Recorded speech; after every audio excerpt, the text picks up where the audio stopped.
All right, looks like most everybody's here, so why don't we go ahead and get started?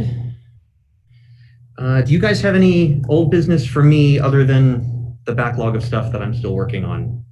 Any new concerns for me? I know you're making it through exams and other classes. If not, then we'll pick up where we left off. Okay, let me start by sharing screen. And now turn off the video, okay.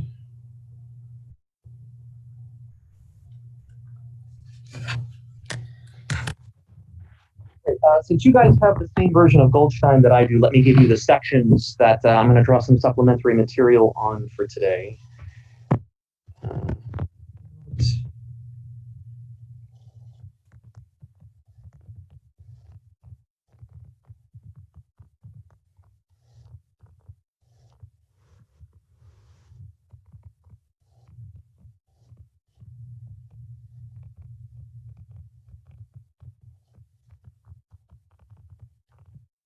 And let's see, so chapter 9 on canonical transformations has a really nice discussion about the Poisson brackets and canonical transformations that we're going to be going through today. Chapter 9 on canonical transformations.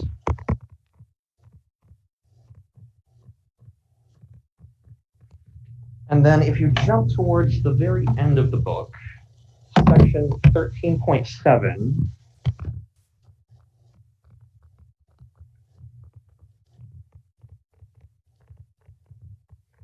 is dedicated to Noether's theorem.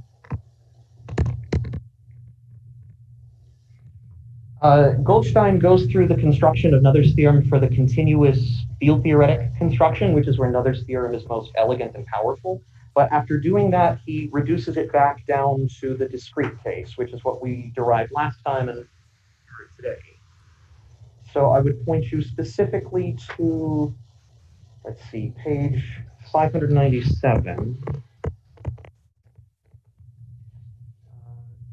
Let's say equations 13.156 through 13.158.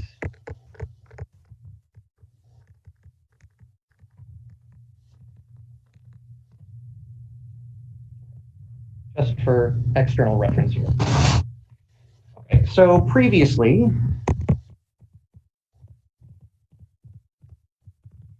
we've been discussing continuous symmetries of the action.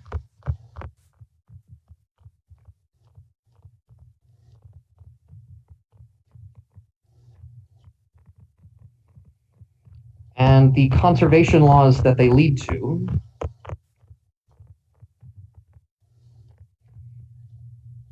And the full form of this that we constructed last time was Noether's theorem.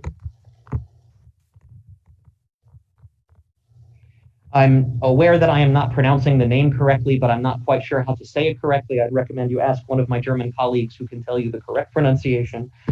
But the key statement is that for every continuous differentiable symmetry of the action, there always exists a conserved quantity, and you can construct directly what it is in general.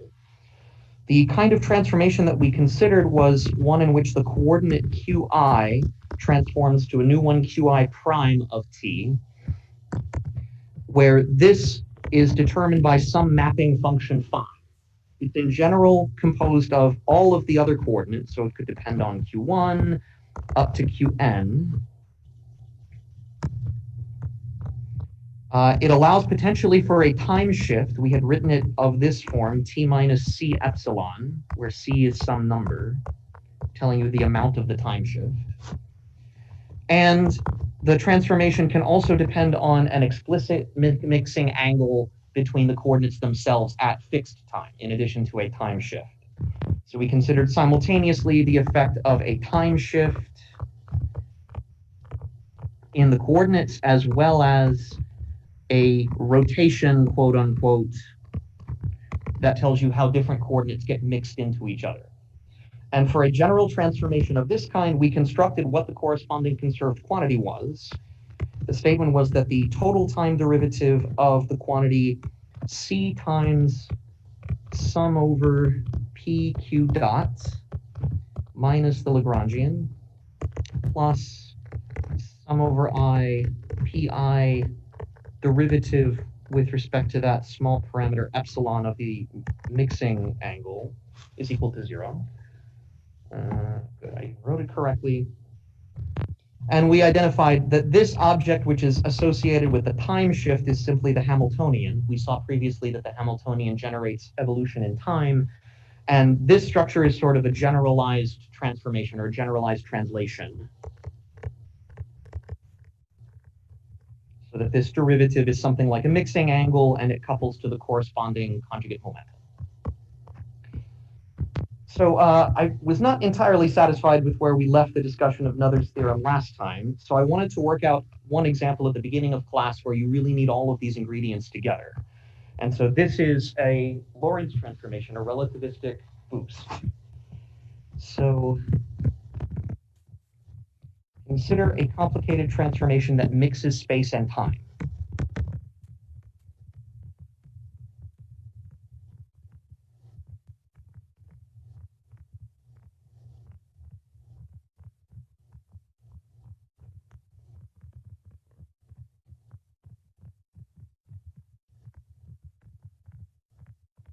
This is the case of a relativistic Lorentz boost, which is the technical term for saying I go from some coordinate system at rest to a different coordinate system that is moving with some relativistic velocity, potentially relativistic velocity. And this coordinate system O prime is moving with some velocity beta relative to the speed of light along some particular direction. For simplicity, we'll choose that to be the x-axis. So in your modern physics class, you work out what the effect of special relativity is. It's something that transforms time and it transforms position. So all of your coordinates get transformed in the following way. So I assume that my boost is purely along the x direction, so that y is unchanged and z is unchanged. For time and x, however, you've got a combination of two effects, which are time dilation and length contraction. So time dilation tells you that your time gets decreased. We'll see this in the specific form for a small boost momentarily. I'm going to write the form of the Lorentz transformation in terms of the rapidity variable eta, which is much simpler than that long, terrible expression involving gamma factors and betas that are related to each other in complicated ways.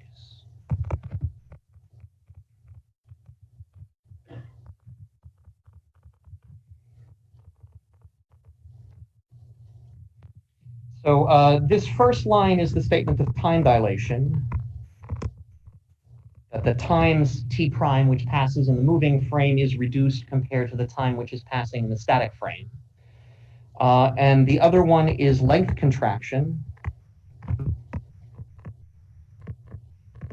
the appearance of coordinates shifting together. And so this mixes the role of space and time in an interesting way. So if Lorentz transformations and relativity is a symmetry of your action, as it must be, then there should be a corresponding conservation law. And Noether's theorem tells us immediately what that conserved quantity is. So we don't have to rederive everything from scratch. We can just use the result of Noether's theorem. To use it, we should take the infinitesimal version of this transformation. So to spell it out directly in words, so the quantity here called eta is called the rapidity.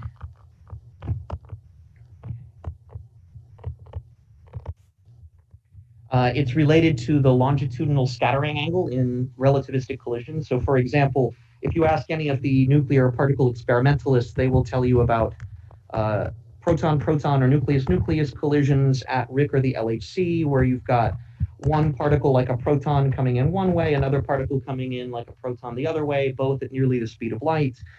You have some collision somewhere in the center and a bunch of particles are produced, and you describe which direction they're going based on the angle relative to the z-axis.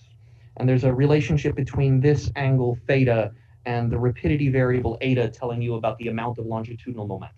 So rapidity is something that we talk a lot about in high-energy particle and nuclear physics. We're not going to use it in this full hyperbolic sine and cosine form now. We only need the infinitesimal version. So if I make a small Lorentz transformation, small or infinitesimal Lorentz boost, so instead of a general rapidity eta, I will consider it an infinitesimal epsilon. Then I will Taylor expand hyperbolic sine and hyperbolic cosine. It helps if you remember what the definition of hyperbolic sine and cosine are. This is 1/2 positive exponential of the argument minus negative exponential of the argument. So this is equals, and then we'll approximate this. If I series expand each of the exponentials to linear order in epsilon, this is 1 plus epsilon plus corrections of order epsilon squared, minus the Taylor series of e to the negative epsilon, so there's -1. I have minus, but then another minus sign with epsilon, and the terms that I'm neglecting are order epsilon squared. So to order epsilon accuracy, the 1 cancels, epsilon adds up, and then gets divided by 2. So hyperbolic sine of epsilon is approximately epsilon, plus corrections of order epsilon squared.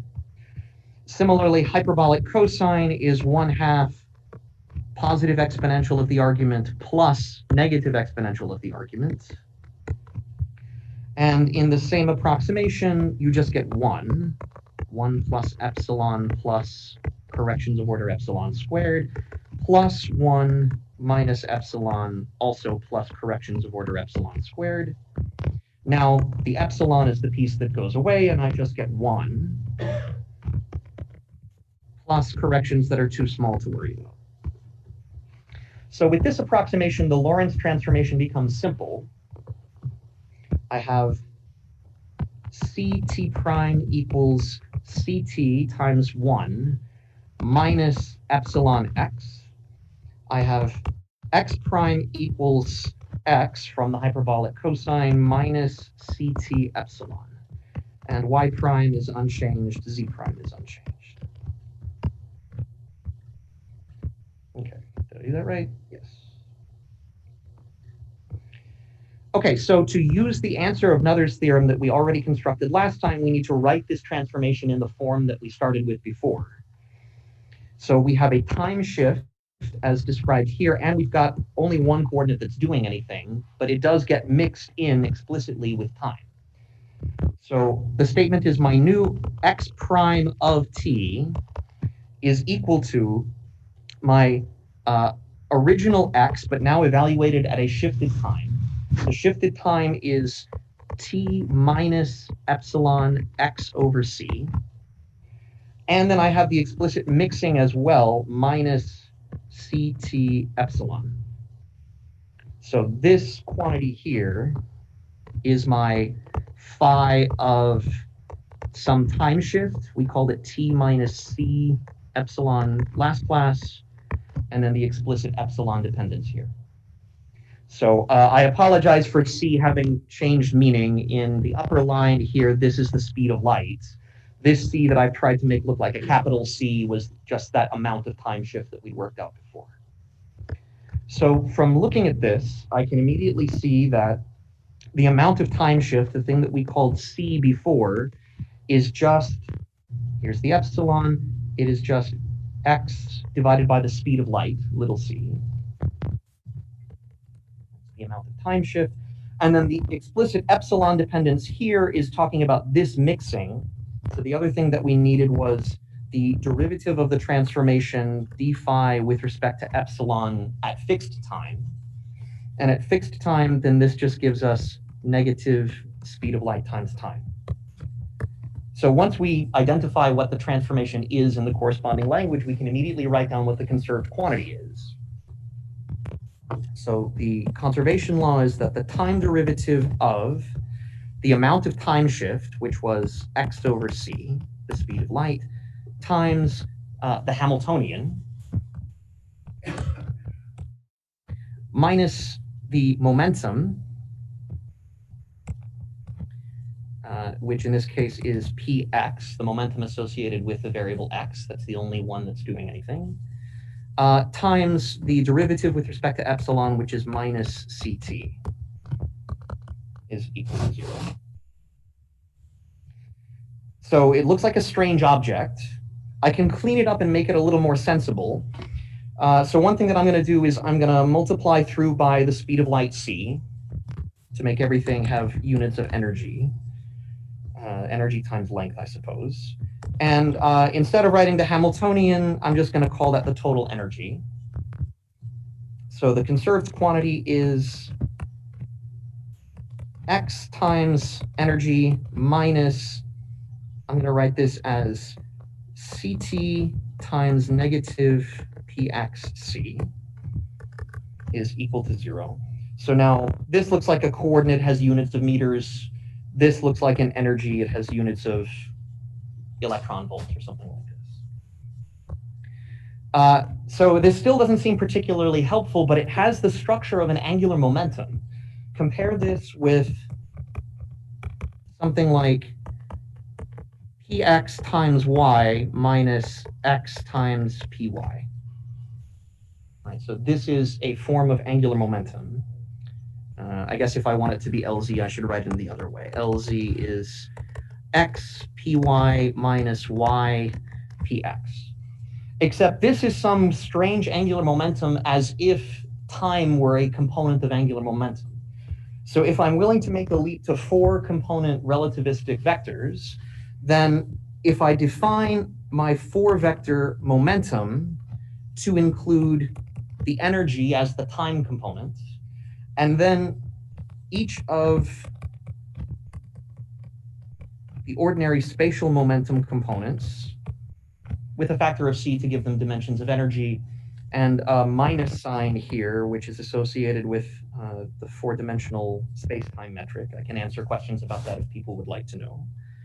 And my 4-dimensional position vector is just time with units meters, so you multiply by c, and then ordinary x, y, z. So this notation means that this is my 0th component.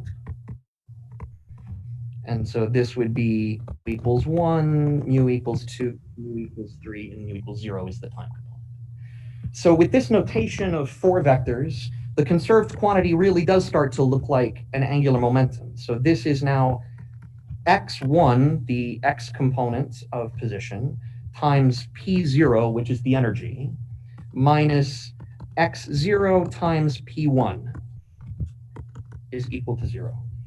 And so now this really does look like an angular momentum. In general, you have x mu p nu minus x nu p mu.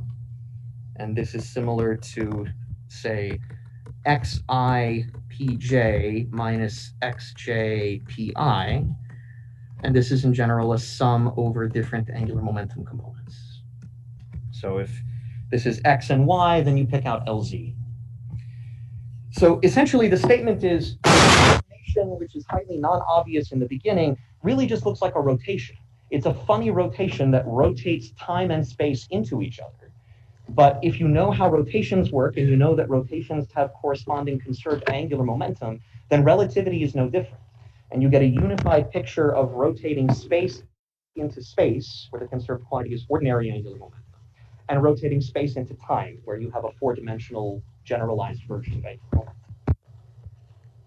So there is a relativistic angular momentum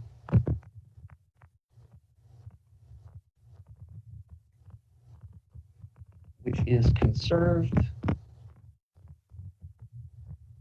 Lorentz transformations.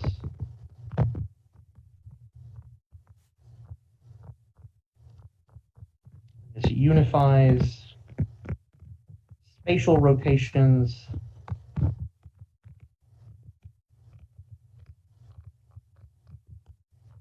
and Lorentz boosts. So you have something like ddt of m mu nu is equal to 0, where this m mu nu is just that 4-dimensional generalized angular momentum, x mu p nu minus x nu p mu, where each of those indices can run from 0 to 3.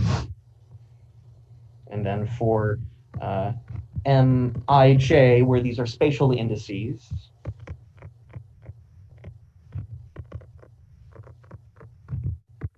2, or 3. This is just equal to the ordinary angular momentum. And then if one of them is 0, then you get this generator of the Lorentz transformations, this 4-dimensional relativistic version. Time and space. Okay, I will leave this here, but I wanted to illustrate why Noether's theorem is useful, how you can use it for a more complicated kind of transformation and understand it in terms of the symmetries that we already have seen. Okay, any questions on this before we further pursue Hamilton's equations and the Poisson bracket? Okay. So at the end of class, we had started a discussion of the Hamiltonian formulation of mechanics. So Hamilton's equations. And the nice feature of the Hamiltonian approach is that it sort of puts coordinates and momentum on an equal footing. They can kind of be transformed into each other, and you don't have a special role of coordinates and then the velocities as derived quantities. So coordinates and momenta on an equal footing. So we said the Hamiltonian is obtained by Legendre transformation of the Lagrangian itself, qi dot minus L. And we worked out from the Euler-Lagrange equations the consequences that the derivative of the Hamiltonian with respect to the coordinates at constant momentum gives me the time derivative of the momentum, and the derivative of the Hamiltonian with respect to a given momentum at fixed coordinates gives me negative derivative of the coordinate. Did I get that right, or is my minus sign backwards?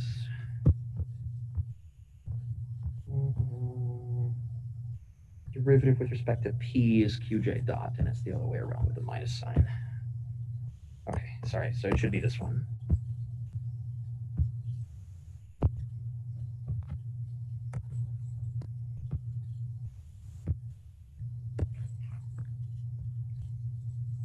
Okay.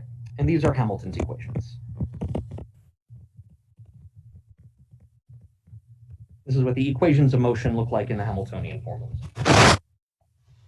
Okay, so we know already that the Hamiltonian plays a special role with regard to time. This is the conserved quantity associated with time translations. We'll also see that it is the generator of time translations themselves. So because of this, I get a specific form when I take the time derivative of some quantity. So if I have, let's say, an observable omega, which is a function of p's and q's, and I want to write down what is its time derivative, the omega dt, then from multivariate calculus, I have to sum over all possible ways that I could take this derivative.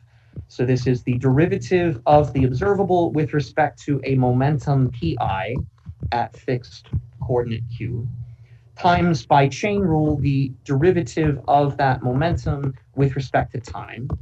This is just pi dot, plus derivative of omega with respect to the coordinate qi at constant p times derivative of that coordinate with respect to time.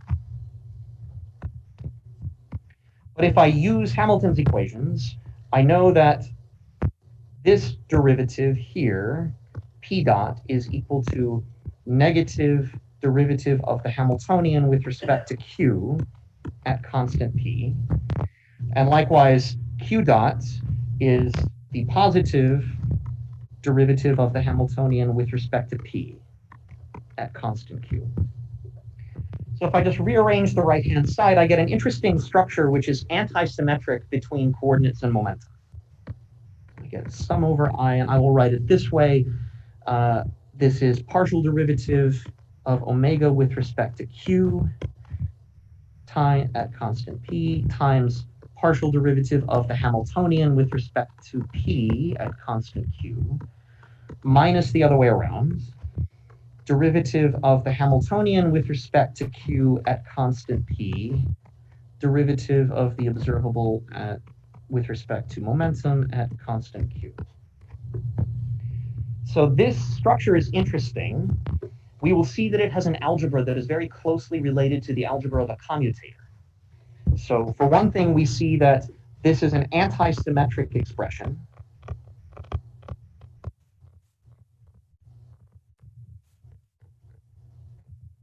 If I take omega and I switch it with the Hamiltonian in the other order, this first term is the derivative of the observable. The second one is the Hamiltonian minus the other way around. So that is similar to a, commutator.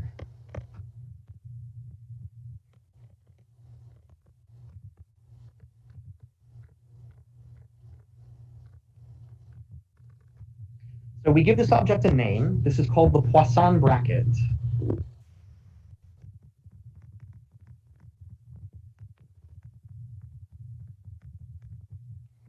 If I have any two quantities, A and B, that depend on coordinates and momentum, then the Poisson bracket, which is, at least in Shankar, written as curly braces of A with B. Word of warning, don't confuse this with the anti-commutator, which we also discussed in one of the homework assignments and wrote with the same symbol. This is not what I'm talking about here. Careful, don't confuse the notation.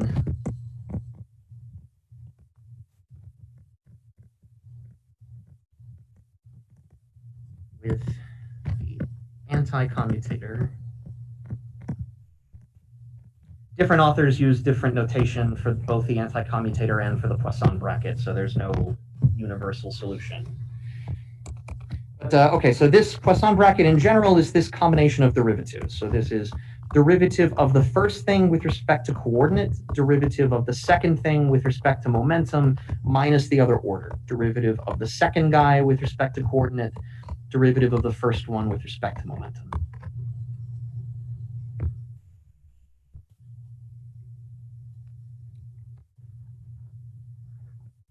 Okay, so in this case, what we find is that time evolution of n observable, d omega dt, is equal to the Poisson bracket of the observable that you're interested in with the Hamiltonian.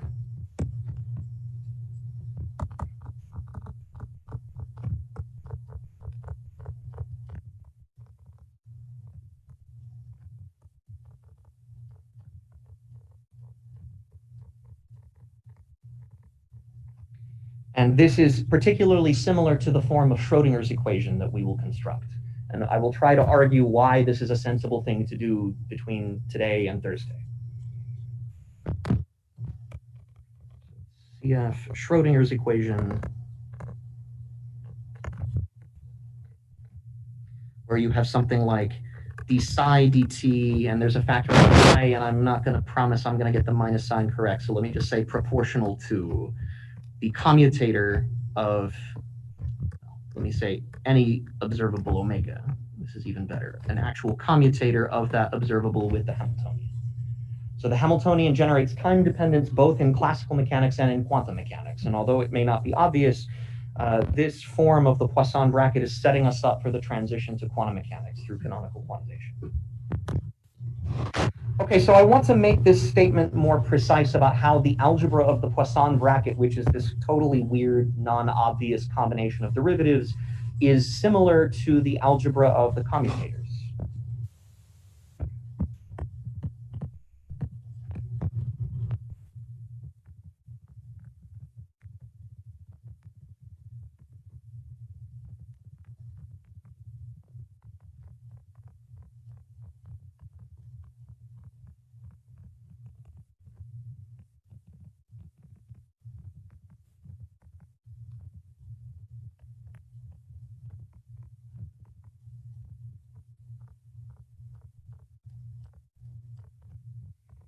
So for one thing, we know that both the commutator and the Poisson bracket are anti-symmetric.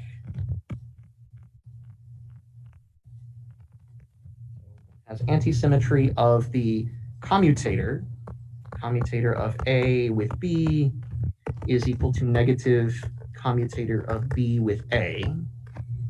By the way, especially today, anytime that I write hats on an object, I'm talking about a quantum operator that does not commute.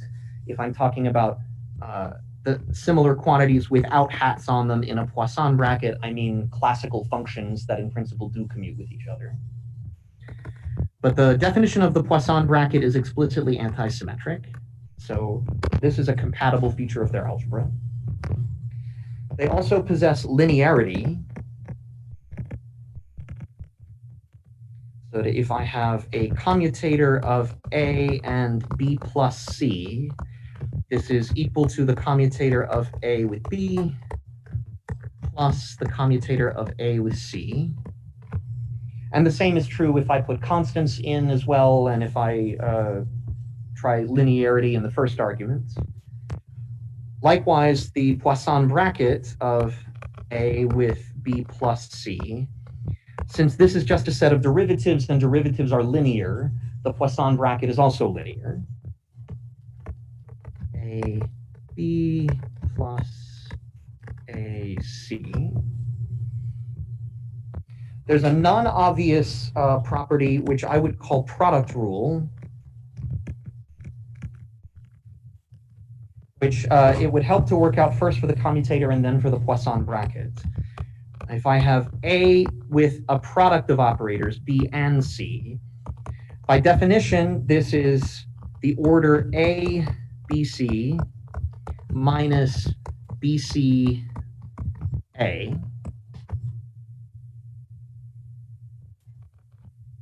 So if this is A, B, C, then I can add and subtract the same terms. So let me group it this way, minus BCA. From this first term, I'm going to subtract, BAC.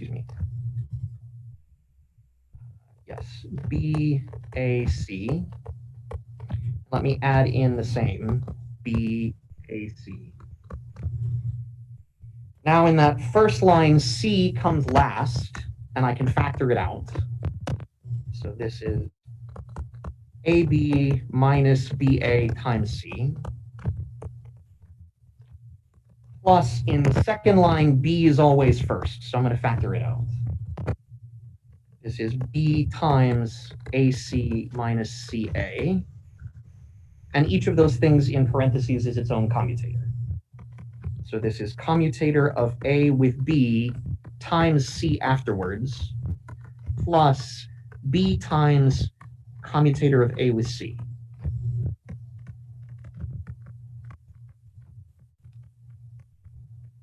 So it's this funny kind of product rule where it looks like I get one term where B pops out in front, plus a term where C pops out at the end. The order matters here, even though for the corresponding expression for the Poisson bracket, the order does not matter.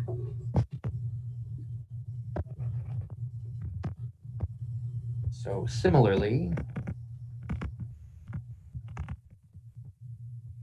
if I have the Poisson bracket of A with BC, this is by definition sum over all coordinates, derivative of A with respect to coordinate QI, derivative with respect to PI of the second thing, but the second thing is a product of two functions, B and C, minus derivative with respect to QI of BC times derivative with respect to PI of A.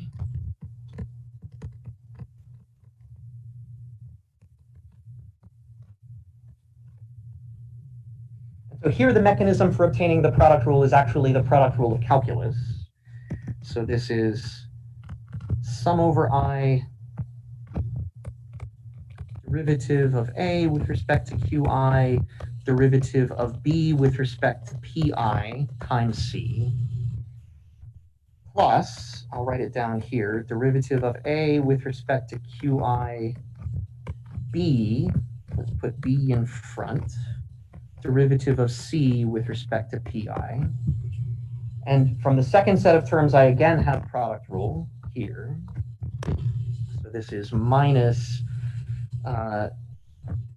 derivative of B with respect to Qi, derivative of A with respect to Pi, and C sitting outside. And the other term from product rule here is B times derivative of C with respect to Qi, derivative of A with respect to Pi. And this is, again, the Poisson bracket of A with B times C coming after, plus B times the Poisson bracket of A with C.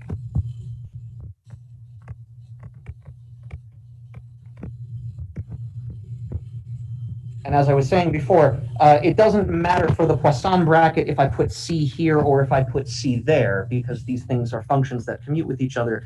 But I'm trying to make the point about the correspondence to the commutator, and for the commutator, it does matter. So I will choose to write them this way.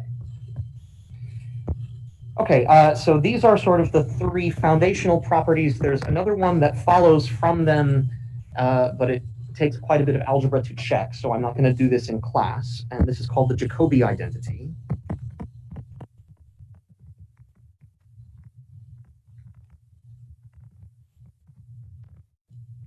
It has to do with what happens if you take a sequence of commutators or Poisson brackets in multiple ways. So if I have commutator of A with another commutator of B and C, that's a big mess. But because of the antisymmetry properties under reversing what's inside the commutators, you find that if you add up all of the different orderings, all of the cyclic orderings of this structure, you get 0. So B times commutator of B with commutator of C and A, plus commutator of C with commutator of A and B is equal to 0. And it turns out that the same thing is also true of the Poisson bracket.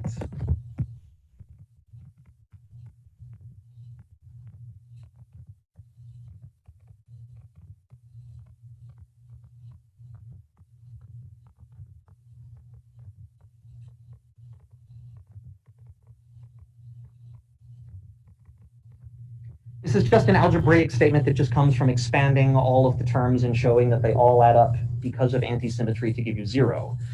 I don't think it's terribly instructive to do, but there's a nice discussion about this in Goldstein's chapter 9, where he talks about this in terms of a violation of associativity in a very specific way. So that might be interesting for you to take a look at. Okay, let me check and make sure that I haven't skipped anything before I go on. Brackets, products, properties. Yes. Okay, great. So the key idea is the following, that even though in classical mechanics and in quantum mechanics, the degrees of freedom are different, the language is different, the algebra is still the same. The algebra of how symmetries work, the algebra of how equations of motion in physics are left invariant under symmetry transformations, the algebra is the same.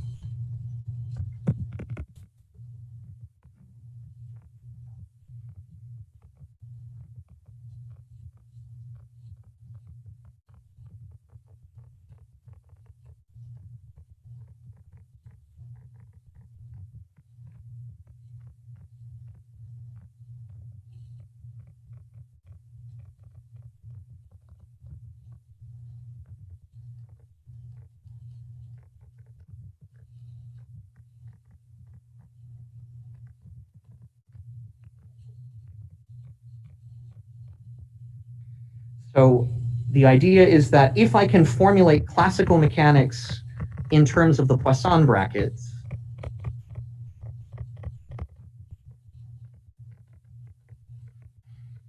and all of the algebraic properties of that Poisson bracket, in quantum mechanics, I can do something similar in terms of the commutator. And even though A and B are different things, the fact that the algebraic properties of these structures are identical, so I guess the point is same algebra,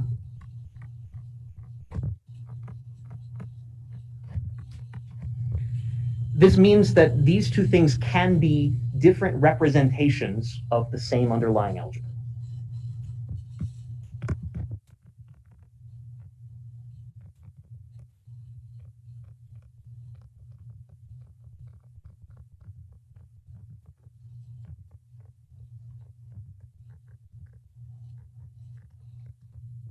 So for example, we discussed already the algebra of SU2 in the Pauli matrices. Or for that matter, we can do SO2 rotations. It doesn't matter the group. There are different representations of a given group. E.g., representations of SU2 in 2 dimensions. So this is our 2-dimensional matrices. Let's see, it was something like ZW minus W star Z star in 2 dimensions, and these are generated by the Pauli matrices. These are the 2x2 representations. Likewise, you can have a 3x3 representation. The matrices themselves are different. I don't know off the top of my head what to write for this matrix, but the algebra is the same. This is what I'm saying, is that even though the degrees of freedom in one are different from the other, if the algebra is the same, then they behave in the same way. This is what makes it possible to say the algebraic formulation of classical mechanics can be carried over to quantum mechanics, even though everything else about it breaks. Because it is the same underlying algebra, it is the same physics. So, for example, using the Poisson bracket by purely algebraic means we can construct the equations of motion for a system like the harmonic oscillator. So if you have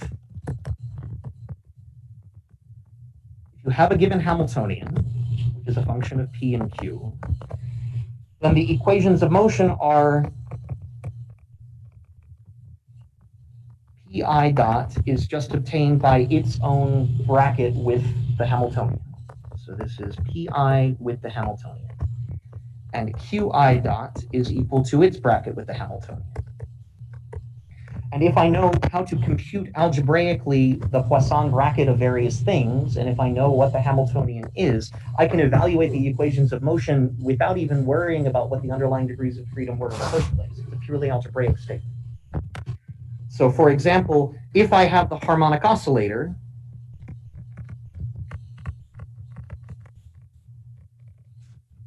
if my Hamiltonian is p squared over 2m plus 1/2 kx squared, just in 1 dimension, I can write down the equations of motion just based on the algebra of the Poisson brackets, without even resorting to their direct definition. So for example, my velocity, right, so Qi dot in this case refers to x dot. I get the time derivative of that by taking its Poisson bracket with the Hamiltonian. And I can evaluate this because this is the Poisson bracket of x with p squared over 2m plus 1/2 kx squared. By the algebra that we just worked out, this is 1 over 2m is a constant, commutator of x with p squared, plus 1/2 k is also a constant. Sorry, I said commutator, but we're talking about Poisson brackets. Poisson bracket of x with x squared.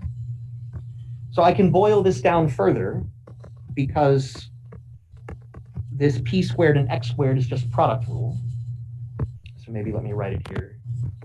This is Poisson bracket of x with p times p, and this is just equal to p times the Poisson bracket of x with p plus the other order xp p. In this case, since this is classical mechanics, the order doesn't matter. This is just 2p times the elementary Poisson bracket of x with p.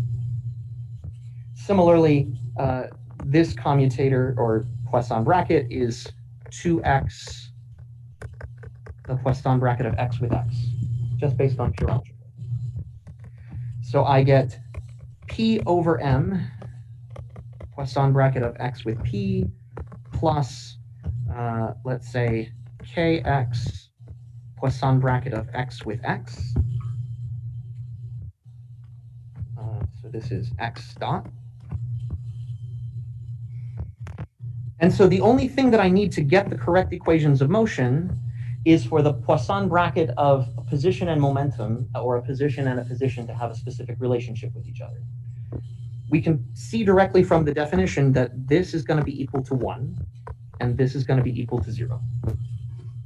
So how do I see that? The Poisson bracket of, let's say, any coordinate, qi, and any momentum, pj, is equal to, I have a sum over all of my coordinates, which I will call k, since I'm already using I and j. This is derivative of the first thing with respect to a coordinate, derivative of the second thing with respect to the momentum, minus the other way around. Derivative of the second thing with respect to a coordinate, derivative of the first thing with respect to a momentum. So these derivatives are all at fixed coordinates and momenta. So if I'm trying to differentiate coordinate with respect to momentum when the coordinate is fixed, that's 0. This piece is also 0 for the same reason. This thing is not 0 unless, or it can be non-zero only if j and k are the same. So this is the Kronecker delta jk. Likewise, this is the Kronecker delta ik. Sum over k, delta ik, delta jk. I can perform this sum over k, and I get 0 unless I and j are equal. So this summation gives me delta ij.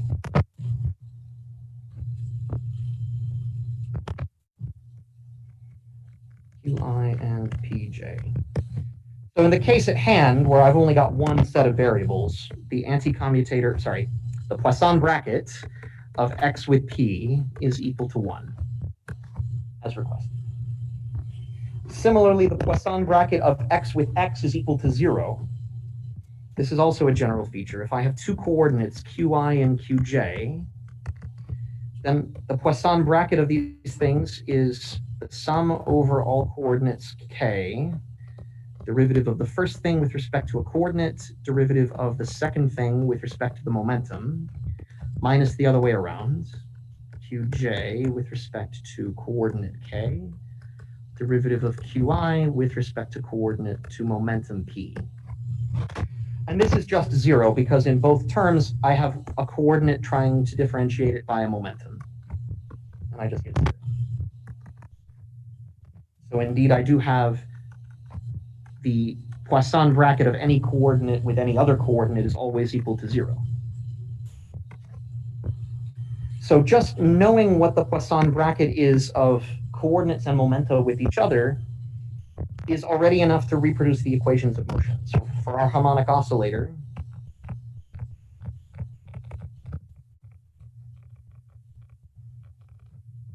we got x dot equals p over m, which is just the velocity. This is correct.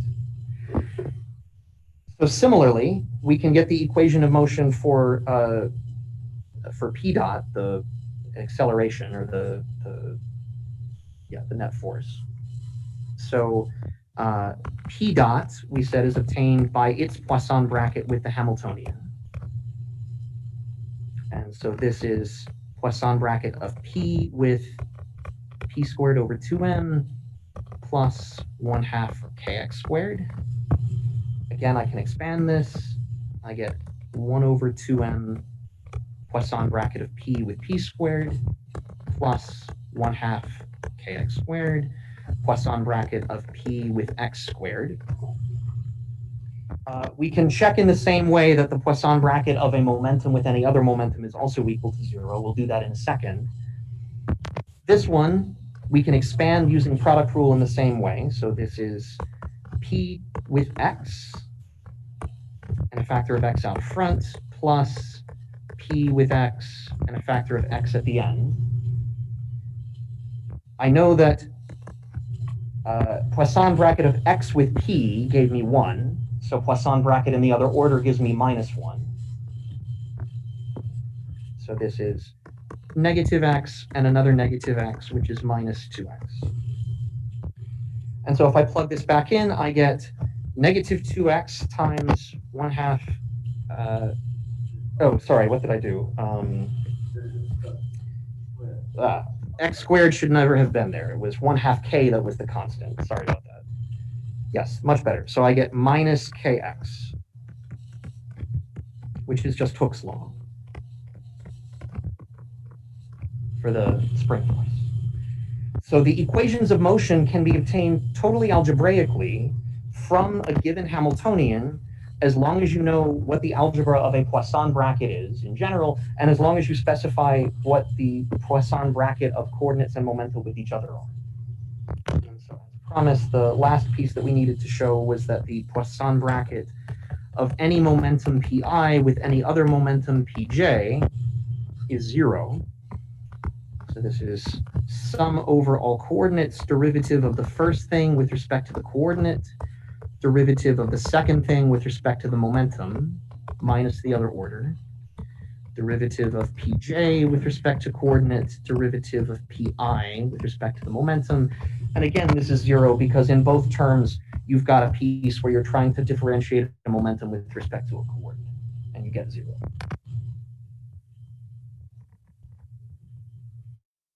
So this algebraic approach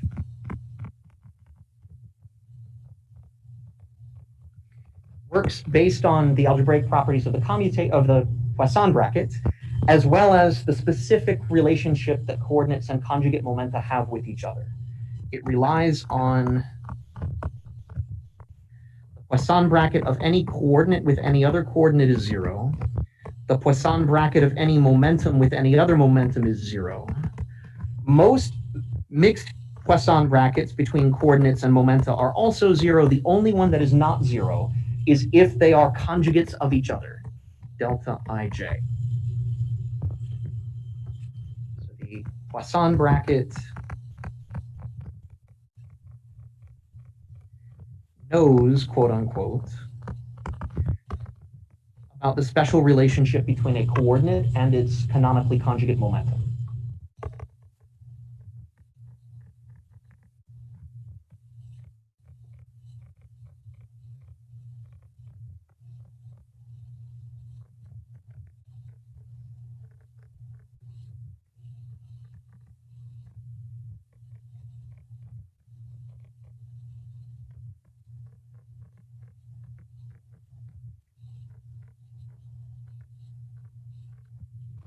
So we will check certain features of this, like it doesn't matter which set of coordinates and conjugate momenta you use to define the Poisson bracket. The Poisson bracket is invariant under changing which coordinates and conjugate momentum you use. Since it is completely arbitrary of your choice of coordinates and associated momenta, these algebraic properties are essentially defining what it means for something to be canonically conjugate. So this is the algebraic definition of canonically conjugate momenta.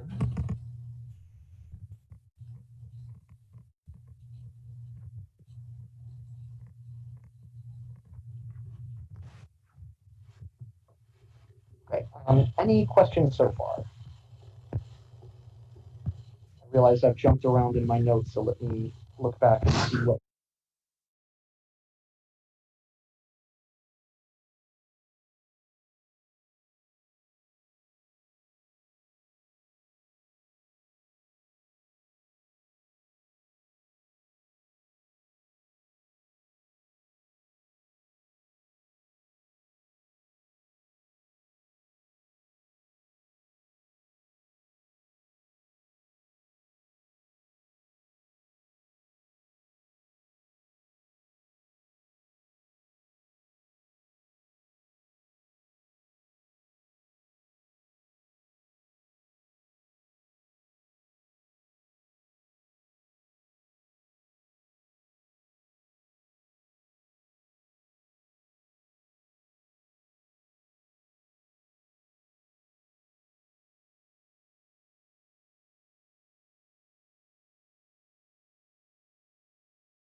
that I have not yet covered.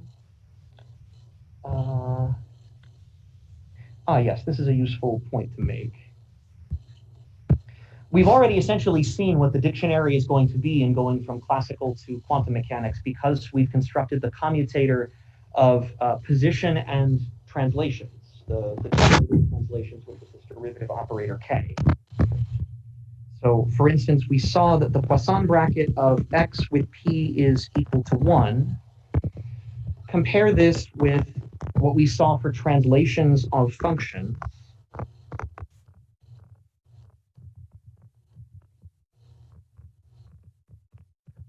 We saw that the commutator of measuring a position and then displacing it or shifting it with this this operator k that is the generator of translations, this was minus I times the identity operator, I believe. Make sure I get my signs right. Nope, I got them wrong. It's plus I. And we said that the de Broglie wavelength of a particle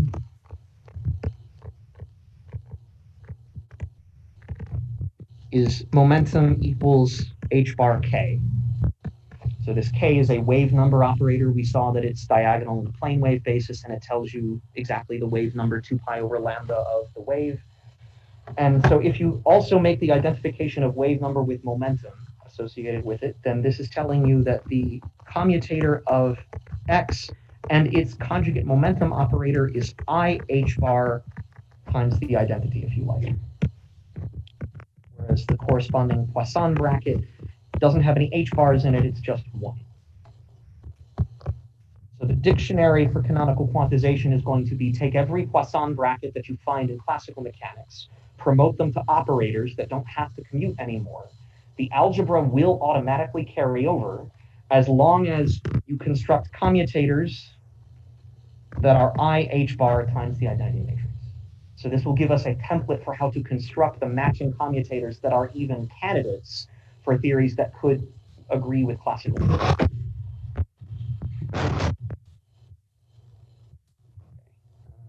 Let's see, what else did I skip? Okay, so I think in the remaining part of class, I want to try and shore up this argument that the Poisson brackets are independent of coordinate system, so that other choices of canonically conjugate quantities, like an angle and an angular momentum, also are going to satisfy the same Poisson brackets. So let's observe that Poisson brackets other canonically conjugate pairs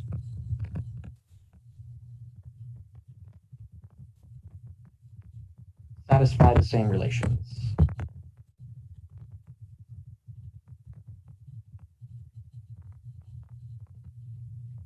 So, for example, let me remind you, we start off with the Poisson bracket, which is defined with respect to a particular set of coordinates and momentum. This was sum over I, derivative of A with respect to Qi, derivative of B with respect to Pi, minus the other way around.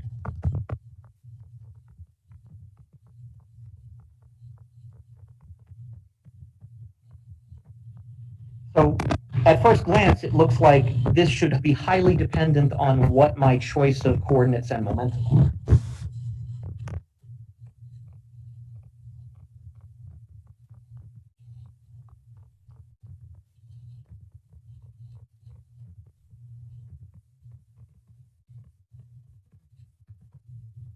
So what we are going to argue is that actually, no, it doesn't. But the reason it doesn't is very not obvious. So what we checked a minute ago is that if I ask for the Poisson bracket of the specific coordinates that I was using to define the bracket in the first place, my Qi, Qj, Pi, Pj, and Qi, Pj gives me 0, 0, and delta ij. Strictly speaking, we showed this only for these specific coordinates that were used to define the Poisson bracket. So this is what they are when the bracket is evaluated using PI and QI, the same guys that are in here.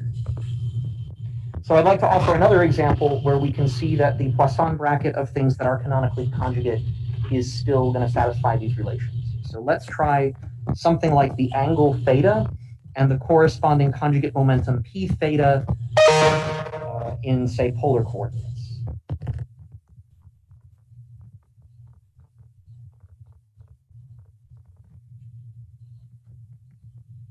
So the relationship, of course, is that if I have my xy axis, I have some r and some theta. Theta is inverse tangent of y over x, and the momentum p theta is defined as the derivative of the Lagrangian with respect to theta dot. So this gives me the angular momentum. If I have a point particle, this is 1/2 m r squared theta dot.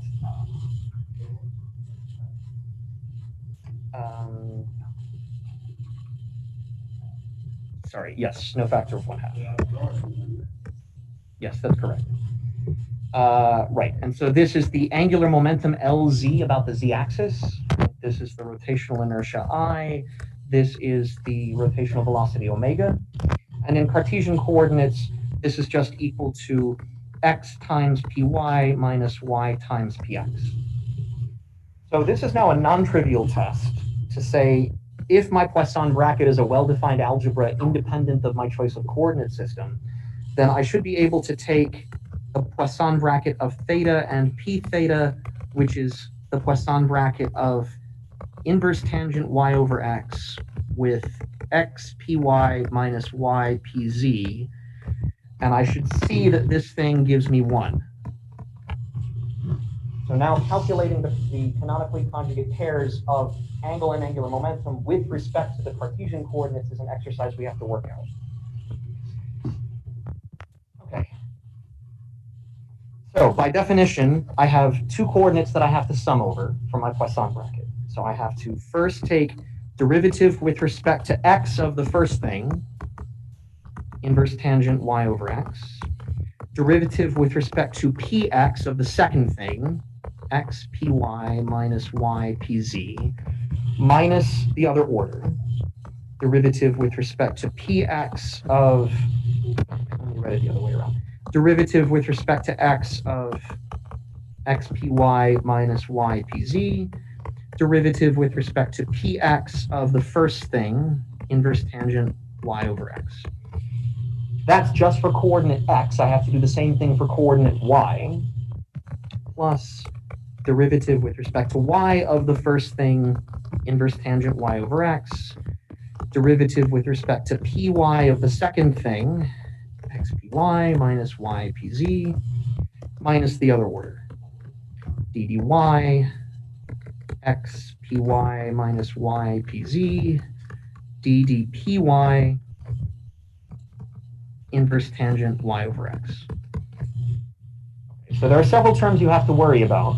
I immediately am going to kill half of them because my angle is totally independent of momentum. So these derivatives give me 0. So I only have 2 terms to worry about. Of the 2 terms to worry about, the derivative with respect to p is really simple when applied to the angular momentum. This is just going to pick up, oh, geez, sorry, I was writing z. This is supposed to be x. I did it every single time. The derivative with respect to px is just going to hit this term. Derivative with respect to py is just going to hit this term. So that's simple. So I have derivative with respect to x, inverse tangent y over x, times negative y, plus derivative with respect to y of inverse tangent y over x times x. Now I have to go look up again what the derivative of inverse tangent is. Recall ddz inverse tangent of z is 1 over 1 plus z squared. So I have to apply this as well as chain rule and quotient rule and all of that stuff. So I have 1 over 1 plus y over x squared times chain rule, which is going to give me, I have to take the derivative of y over x with respect to x. That is negative y over x squared. And I already had an extra factor of negative y sitting outside. In the second term, when I differentiate inverse tangent, I get again 1 over 1 plus y over x squared. Now when I take chain rule, I don't have to do quotient rule. It's derivative of y over x with respect to y. So I just get 1 over x. And I still have that factor of x sitting up front. Okay, and now everything cleans up and I get the desired result. I have 1 plus y squared over x squared. That's common to everything. And the stuff that's left is positive y squared over x squared plus 1. So this numerator is exactly the same as that denominator, and I get 1, as promised. Theta and p theta gives me 1. And this is confirming that if I have qi, pj, Poisson bracket, this is supposed to give me delta ij. This was a non-trivial test because we took the Poisson bracket defined with respect to one set of conjugate momenta and coordinates and tested whether those relations are held by other canonically conjugate pairs. Let me look back and make me certain that I didn't skip other things. I probably am not going to have time to finish that derivation. Maybe we can get started.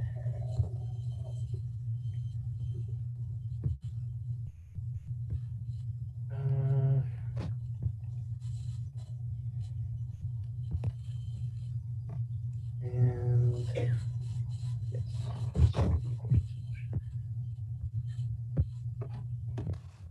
Okay, so the more challenging statement to demonstrate is that if I change what I'm taking the bracket with respect to, I get the same answer, right? So similarly, if I have the Poisson bracket of A with B, and I evaluate this as sum over K, derivative of the first guy with respect to the coordinate, derivative of the second one with respect to the momentum, minus the other way around.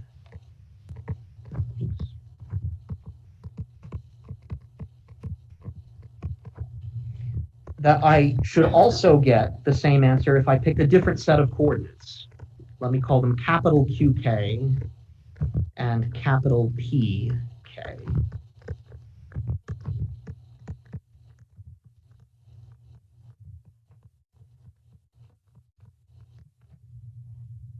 So we want to show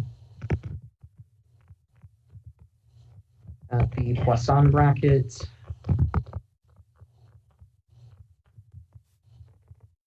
gives the same answer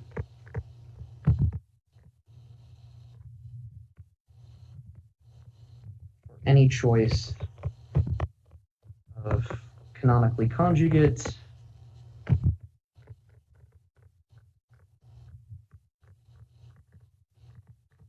position and